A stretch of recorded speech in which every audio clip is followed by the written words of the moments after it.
Hello friends, welcome back to my channel. I am Mahesh Narode, second year MBBS student at AIIMS Nagpur.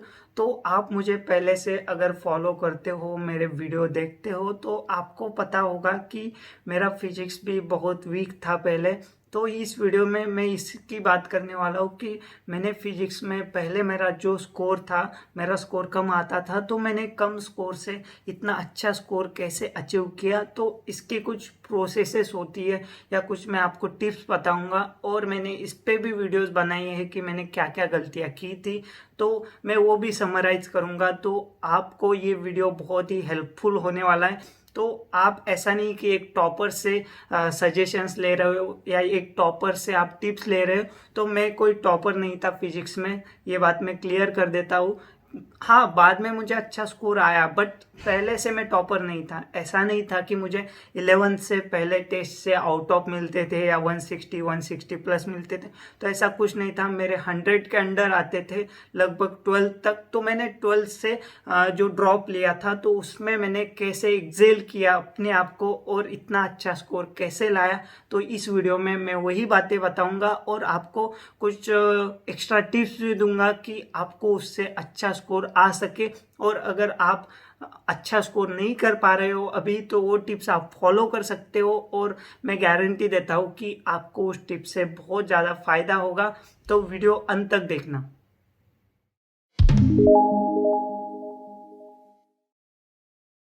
तो video में आगे बढ़ने से पहले बात करते हैं अनअकैडमी की। तो अनअकैडमी पे अभी Unacademy prodigy scholarship test 27 Feb को है, 10 बजे के बाद। तो आप इसमें बिल्कुल फ्री इनरोल कर सकते हो मेरा कोड महेश15 यूज करके। और आप साथ ही साथ इसमें MacBook air, Apple iPhone, Apple iPad जैसे एक्साइटिंग रिवॉर्ड्स पा सकते हो। अनअकैडमी पे बैच स्टार्ट हो रही है नीट 2022 स्टूडेंट्स के लिए, तो आप इसमें भी बिल्कुल इनरोल कर सकते हो। मेरा कोड महेश15 अगर आपने यूज कर लिया तो आपको जो भी प्राइस है उसमें 10% एक्स्ट्रा डिस्काउंट भी मिलेगा। अनअकैडमी ने अभी अनअकैडमी लाइट नाम की क्वेश्चन बैंक और टेस्ट सीरीज लॉन्च की है, तो आप इसमें इनरोल कर सकते हो। अगर आप मेरा कोड महेश15 यूज करते हो तो आपको इसमें 10% एक्स्ट्रा डिस्काउंट भी मिलेगा।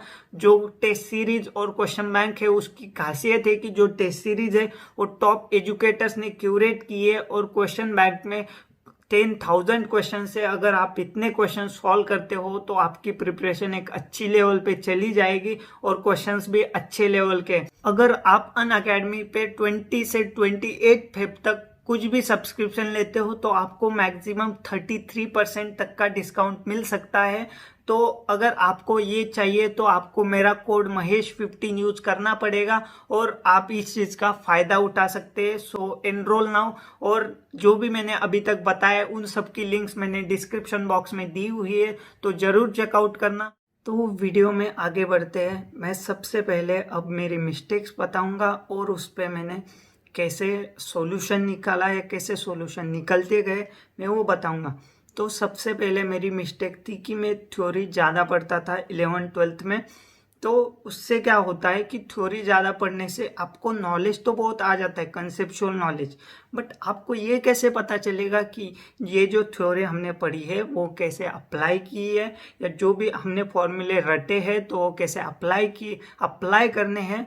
तो मैंने ड्रॉप लेते समय यही प्रयास किया कि मैं थ्योरी पढ़ना और क्वेश्चन सॉल्व करना एकदम बैलेंस करूं। मतलब थ्योरी भी ज़्यादा ना पढूं और क्वेश्चंस भी ऐसे नहीं कि 400-500 क्वेश्चंस करूं हर एक चैप्टर के। तो ये दोनों का बैलेंस रखना बहुत इंपॉर्टेंट है। तो मैंने ये चीज़ की। तो ऐसा भी नहीं कि आप थ्योरी ज़्यादा पढ़ोगे तो आपका स्कोर अच्छा आएगा, या आप ज़्यादा क्वेश्चन प्रैक्टिस करोगे तो आपका स्कोर अच्छा आएगा। दोनों भी बैलेंस रहने चाहिए और दोनों का भी रिवीजन होना चाहिए। तो बात करते हैं दूसरे पॉइंट की। तो दूसरा पॉइंट है कि बुक चेंजिंग टेंडेंसी।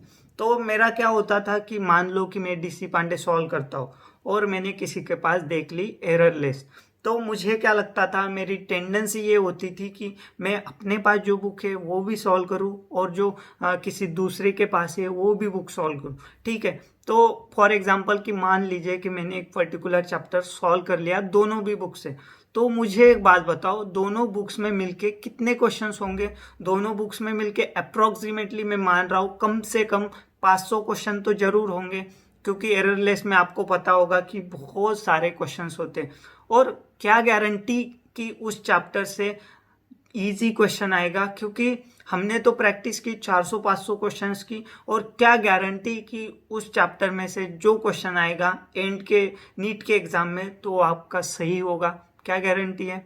तो अगर ऐसा हुआ तो आपका वो पर्टिकुलर चैप्टर आपको लग रहा था कि आपने अच्छा किया तो आप वहाँ पे भी अंडर कॉन्फिडेंट हो जाओगे ना कि मैंने इसकी इतनी प्रैक्टिस की, इस चैप्टर से इतने क्वेश्चन सॉल्व किए, फिर भी मेरे क्वेश्चन सॉल्व नहीं हो रहे यहाँ पे। तो ऐसा मैं ये गलती बहुत स्टूडेंट्स को करते हुए देखता हूँ कि वो एक बुक पे स्टिक नहीं रहते। कौन सी भी बुक सॉल्व करो आप, मैं तो सजेस्ट डीसी पांडे ही करता हूँ हमेशा। तो आप कौन सी भी बुक सॉल्व करो, उससे थ्योरी अच्छे से पढ़ो, उसमें जो भी नॉलेज है पूरा एक्सट्रैक्ट करो, ठीक है ना। ऐसा नहीं कि आप थ्योरी एक बुक से पढ़ रहे हो, क्वेश्चन दूसरे बुक से सॉल्व कर रहे हो, तो ऐसा बिल्कुल मत कीजिए। एक ही बुक पे स्टिक रहिए और एंड तक स्टिक रहिए। और आगे भी मैं जो पॉइंट्स बताने वाला हूँ तो वो भी बहुत ही इंपॉर्टेंट पॉइंट्स है। तो तीसरा पॉइंट ये है कि मैं क्वेश्चन सॉल्व तो करता था। मान लीजिए कि मैंने एक चैप्टर के 200 क्वेश्चन सॉल्व किए पर्टिकुलर XYZ बुक से, तो क्वेश्चन सॉल्व करने के बाद कुछ कुछ क्वेश्चंस होते हैं ना कि जो बहुत ही अच्छे होते हैं, मतलब बहुत कंसेप्चुअल होते हैं और हमें उसकी क्वेश्चन प्रैक्टिस बार बार करनी पड़ती है। उस क्वेश्चंस की प्रैक्टिस जो फ्रीक्वेंटली आते हैं, नीट के एग्जाम में भी आते हैं या फ्रीक्वेंटली हमारे टेस्ट सीरीज में भी आते हैं वैसे क्वेश्चंस, तो हमें वो बार बार क्वेश्चन प्रैक्टिस करने की जरूरत है। बट मैं ये करता था, क्वेश्चन सॉल्व कर लिए, ठीक है, हो गया काम, अब वो क्वेश्चंस मैं कभी सॉल्व नहीं करूंगा, ऐसी मेरी टेंडेंसी रहती थी। लगता था कि ये क्वेश्चन अब बाद में आ गया तो मैं कर लूंगा, बट दोस्तों ऐसा नहीं होता। इसीलिए कहते हैं कि प्रैक्टिस मेक्स मैन परफेक्ट। इसीलिए कहते हैं कि अगर आप प्रैक्टिस करोगे तो आप उस चीज में निपुण हो जाओगे, आप उस चीज में एक्सपर्ट हो जाओगे।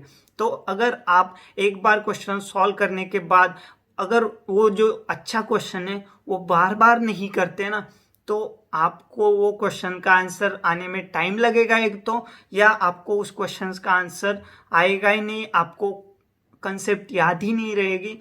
तो मैं सजेस्ट करूंगा कि आप जो भी क्वेश्चन सॉल्व करते हो, आप मान लीजिए कि 100 क्वेश्चन सॉल्व करते हो तो उसमें 15 या 20 क्वेश्चंस ऐसे निकालना कि जो उस चैप्टर की समरी हो। मतलब उस चैप्टर से अगर आपने 15 या 20 क्वेश्चंस वो कर लिए, आपने जो जो मार्क किए हुए थे, तो आपका वो पूरा टॉपिक अच्छे से कवर हो जाए, फॉर्मूले भी कवर हो जाए और कंसेप्ट भी कवर हो जाए। तो ऐसे क्वेश्चंस उसमें से सेलेक्ट करना, वो क्वेश्चंस आपके प्रैक्टिस के तौर पे बहुत ज़्यादा काम आएंगे। लास्ट में आपको उसका एहसास होगा कि ये ट्रिक या ये स्ट्रैटेजी कितनी सही काम कर जाएगी। तो हम आगे बढ़ते हैं अगली स्ट्रैटेजी या अगली मेरी गलती की मैं क्या करता था, पेपर एनालिसिस। ठीक है, no analysis equals to paralysis, ये बिल्कुल सही है। मैं एग्जाम देने के बाद मेरा बिल्कुल भी मूड नहीं करता था कि मैं पेपर का एनालिसिस करूं। तो ये बात मैंने 11th-12th में बहुत ज़्यादा निगलेक्ट करी, तो उसका मुझे फल भुगतना पड़ा, इसका मुझे परिणाम मेरे स्कोर पे हुआ। तो मैं वो चीज़ थोड़ी बहुत कर पाया, मतलब ऐसा नहीं कि मैं ड्रॉप में भी 100% करता था ये चीज़। तो ये मेरी ड्रॉप में भी या जो भी रिपीट किया था मैंने, उसमें भी ये गलती थी कि मैंने एनालिसिस उसमें भी बहुत ज़्यादा 100% नहीं किया।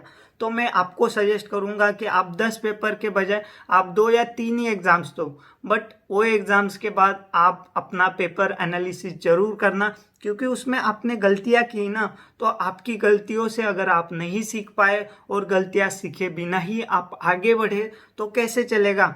आपको तो कुछ जो भी नहीं आता आपको वो नहीं आएगा, जो आपको आता है तो आपको आते ही रहेगा, तो उसमें से आप नया क्या सीखे। एग्जाम या मॉक टेस्ट का मतलब यही होता है कि आप जो भी गलतियां कर रहे हो उसमें, तो आप वो गलतियों को एनालाइज करें और आप गलतियां आगे दोहराइए मत, और आगे वही क्वेश्चंस आने के बाद आप उस क्वेश्चंस को अच्छे से करें। आपको तब एहसास होना चाहिए कि आपने पहले ये गलत किया था और अभी क्वेश्चन सही कर रहे हो।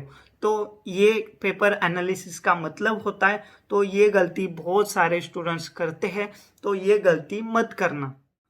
अब तक मैंने मेरी गलतियां तो बता ही दी है, तो आपको अंदाज़ा हो गया होगा कि मेरा स्कोर 95 से 160 कैसे इम्प्रूव हुआ। तो आप ये गलतियां, मुझे पता है कि बहुत सारे स्टूडेंट्स मैंने जो गलतियां की है वो करते थे, करते हैं, और अगर आपने नहीं सुधारी तो आप वो गलतियां करते रहेंगे, तो आपका भी स्कोर कम आ सकता है। ठीक है, तो ये बात याद रखना। और मैं अभी 3 मेजर टिप्स बताने वाला हूँ, बहुत ही रामबाण टिप्स है, तो आप वो ध्यान से देखना, ध्यान से याद रखना और इम्प्लीमेंट जरूर करना। सिर्फ देखना ही मत, आप अपने जीवन में उसको इम्प्लीमेंट करना। आप अपने फिजिक्स के एग्जाम्स में या फिजिक्स के प्रिपरेशन में उसको इम्प्लीमेंट करना। ठीक है, तो सबसे पहली टिप है कि आपको जो भी आता है, आपको मान लो कि थर्मोडायनेमिक्स अच्छे से आता है, तो आप जब भी रिवीजन करते हो तो आप उस पर ज़्यादा टाइम मत देना। आप उस पर ज़्यादा टाइम दोगे मतलब टाइम वेस्ट करने जैसा है। अगर आपको कोई टॉपिक अच्छे से आता हो तो आप वो टॉपिक थोड़ा सा साइड में रखिएगा। आपको जो टॉपिक नहीं आते आप वो टॉपिक कवर करना। मेरा कहने का मतलब है कि आप पूरा सिलेबस कवर करने का ट्राई करना। ठीक है, तो पूरा सिलेबस कवर करने का ट्राई करना, ये सबसे पहली टिप हो गई मेरे तरफ से। दूसरी टिप ये है कि एक साइकिल है, मैं एक साइकिल बताऊंगा और उसको रिवीजन कैसे करने ये भी बताऊंगा। ठीक है, तो सबसे पहले आपकी प्रोसेस क्या होनी चाहिए। आपकी सबसे पहले प्रोसेस में होना चाहिए कि आप लेक्चर देख रहे हो, उसके बाद लेक्चर में जो भी पढ़ाया टीचर ने तो आप उसके नोट्स बना रहे हो और वो नोट्स पढ़ रहे हो। उसके बाद आप उस नोट्स को पढ़ के एमसीक्यू प्रैक्टिस कर रहे हो, जो भी 100, 150, 200 एमसीक्यू करने हैं आपको, आपने वो किए। और एमसीक्यू करते वक्त मैंने पहले भी बताया था इस वीडियो में कि आपको, अगर आप 100 एमसीक्यू करते हो तो आपको मिनिमम 15 से 20 एमसीक्यू ऐसे करने हैं कि जो चैप्टर की समरी हो और उस एमसीक्यू से पूरा चैप्टर कवर हो जाए। तो उस क्वेश्चंस को टिक करना है। आगे क्या करना है, आगे आपको प्रीवियस ईयर क्वेश्चंस करने हैं और उसके बाद आपको एग्जाम देनी। ठीक है, आपने ये प्रोसेस कर ली, ये प्रोसेस सबसे पहले करनी है। फिर उसके बाद आप रिवीजन करोगे। रिवीजन करोगे तो आपको कुछ चीजें स्किप करनी है। आपको क्या स्किप करना है, आपको लेक्चर स्किप करना है, आपको डायरेक्ट नोट्स पढ़ने हैं। नोट्स पढ़ने के बाद आपने जो एमसीक्यू टिक किए थे आपको एमसीक्यू करने हैं और उसके बाद प्रीवियस ईयर क्वेश्चंस फिर से करने हैं और उसके बाद एग्जाम देनी। तो बाद में ऐसा बहुत बार होने के बाद अगर आपका स्कोर अच्छा आ रहा है, आपका स्कोर 140 150 प्लस जा रहा है, तो आपको क्या करना है, आपको नोट्स जल्दी जल्दी पढ़ने हैं। ठीक है, अब टाइम नहीं होगा आपके पास अगर आपने बहुत सारी रिवीजन कर ली है तो, क्योंकि आपको केमिस्ट्री और बायोलॉजी पे भी फोकस करना है। तो आप अपने नोट्स पढ़िए जल्दी से। उसके बाद क्या करना, उसके बाद आपने जो भी क्वेश्चंस किए थे या मार्क किए थे आपको वो क्वेश्चन करने और उसके बाद सीधी सी एग्जाम देनी। फिर बाद में लास्ट में क्या करना है, आपको लास्ट में एग्जाम भी नहीं देनी। आपको लास्ट में, अगर आपका नीट का पेपर 10 दिन बाद है तो आपको 10 दिन पहले स्टार्ट करनी होगी फिजिक्स की लास्ट रिवीजन। तो फिजिक्स के लास्ट रिवीजन में आपको सिर्फ क्या करना होगा, आपको सिर्फ अपने जो क्वेश्चन आपने 15-20 टिक मार्क किए थे आपको सिर्फ वही क्वेश्चंस करने। और आप जो नोट्स पढ़ रहे थे आप नोट्स में हाईलाइट कीजिए। ठीक है, हाईलाइट भी पढ़ सकते हो आप एग्जाम के 10 दिन पहले। तो ये 2 चीजें जरूर करना। अब तीसरी टिप की बात करते हैं। तीसरी टिप ये एग्जाम के वक्त काम आएगी। तो अगर आप एग्जाम में इजी क्वेश्चन सबसे पहले कर लेते हो तो आपका क्या होगा, आपका कॉन्फिडेंस बढ़ेगा। ठीक है, कॉन्फिडेंस ये बहुत कुत्ती चीज होती है। अगर आपका कॉन्फिडेंस बहुत कम हो और अगर आपको सारी चीजें आती भी हो ना तो आपको एग्जाम में नंबर नहीं आएंगे, क्योंकि आपके पास कॉन्फिडेंस नहीं है। आपको हमेशा एक डर रहेगा या आपके ऊपर सेल्फ डाउट रहेगा कि मैं ये क्वेश्चन का आंसर जो दे रहा हूँ वो सही होगा या गलत होगा। और मैंने जैसे बात की कि इजी क्वेश्चंस पहले करने चाहिए, तो इसके पीछे की साइकोलॉजी क्या है। तो एक बात समझिए कि एक एग्जाम है उसमें 25 क्वेश्चंस इजी आ गए, 15 मॉडरेट क्वेश्चंस आ गए या 10 मॉडरेट आ गए और 10 हार्ड क्वेश्चंस आ गए। ठीक है, तो अगर आपने 25 क्वेश्चंस इजी क्वेश्चंस सबसे पहले सॉल्व कर लिए 15 या 20 मिनट के अंदर, तो आप जब वो जो थोड़े से डिफिकल्ट लेवल के क्वेश्चंस हैं उनकी तरफ जाओगे ना तो आपको क्या लगेगा, आपको लगेगा कि आपके क्वेश्चन पहले से अच्छे हो रखे हैं, तब आपका कॉन्फिडेंस उस टाइम हाई रहेगा ना। और कॉन्फिडेंस की बात बहुत ज़्यादा इम्पैक्ट करती है, ठीक है। आपको इसका एक्सपीरियंस होगा। और अगर आपने इजी क्वेश्चन पहले नहीं किए, आप पहले सबसे डिफिकल्ट जो क्वेश्चन है उसमें लगे हो, तो आप क्वेश्चन सॉल्व करते करते आपके माइंड में ये भी आएगा और आपके माइंड में ये भी रहेगा कि यार मेरे बहुत सारे क्वेश्चंस बाकी है। तो आपको उस टाइम क्या होगा, आपको उस टाइम डिस्ट्रैक्शन होगा उस इजी क्वेश्चंस का। तो आपको लगेगा कि मेरे बहुत सारे क्वेश्चंस तो पहले से बाकी है और इसमें बहुत ज्यादा टाइम जा रहा है। मान लो कि आपके एक क्वेश्चन में 2-3 मिनट्स जा रहे हैं, तो आप बहुत ज्यादा पैनिक करोगे, आपको स्ट्रेस होगा। तो मैं सजेस्ट करूंगा कि आप जो इजी क्वेश्चन है वो पहले सॉल्व कीजिए, ठीक है। तो ये मेरी सारी टिप्स हो गई और मैंने स्कोर कैसे किया, इम्प्रूवमेंट कैसे की अपने आप में, और क्या क्या टिप्स यूज किए मैंने, और क्या क्या स्ट्रैटेजीज इस वीडियो में बताई है मैंने, तो वो आप इम्प्लीमेंट जरूर करना। और ये वीडियो आपको कैसा लगा कमेंट में जरूर बताना। और आपको कुछ डाउट हो स्टडी रिलेटेड तो आप मुझे इंस्टाग्राम पे बता सकते हैं। मेरा इंस्टाग्राम आईडी यहाँ पे आ रहा होगा, तो वहाँ पे मुझे आपके जो भी क्वेरीज है वो पूछ सकते हैं। मुझे जब भी टाइम मिलता है तब मैं आपके क्वेरीज का आंसर दे दूंगा। और वीडियो कैसी लगी कमेंट्स में जरूर बताना। वीडियो अच्छी लगी तो वीडियो को लाइक कर देना, चैनल पे नए हो तो चैनल को सब्सक्राइब कर देना। Thank you so much for watching. मिलते हैं नेक्स्ट वीडियो में।